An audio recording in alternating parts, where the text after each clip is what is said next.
So these are two of the original emperors of China. The heads are about 100 meters tall. And here they're in the park holding Ganoderma, which was reserved for the royal family many thousands of years ago.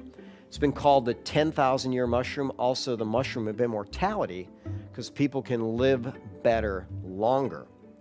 These are all documented conditions that Ganoderma works against. Liver dysfunction, including chronic hepatitis, kidney dysfunction, high blood pressure, high cholesterol, number of forms of arthritis, insomnia, bronchitis, asthma, gastric ulcers, hardening of the arteries, low white blood cell count, meaning low immunity, diabetes, anorexia, and cancer, just to name a few.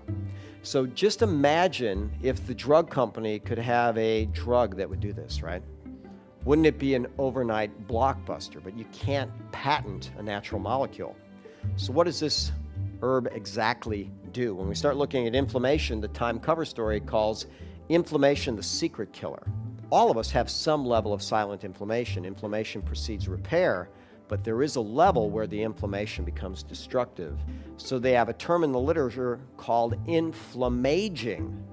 We know that one of the primary factors that age our cells, age our bodies, age our brains and everything in it is the inflammatory process. So it has implications for the brain, the immune system, the body, skin, sexual function, bone, and heart disease, all related to chronic inflammation. So there's this molecule, it's called nitric oxide, and that's what NO means. Heart surgeons or doctors knew for over 100 years that if you gave someone that was having chest pain nitroglycerin, if they put it in their mouth under their tongue, their chest pain would resolve. They knew that there was something in it that would dilate blood vessels.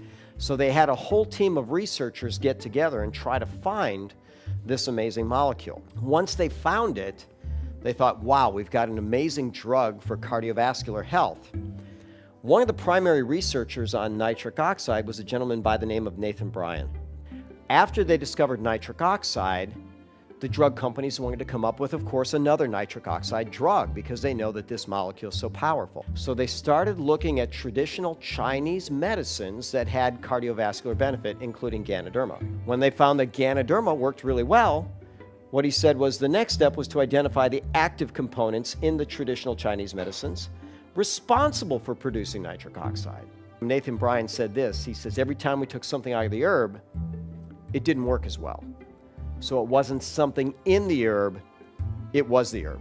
So Ganoderma was the herb that increased nitric oxide.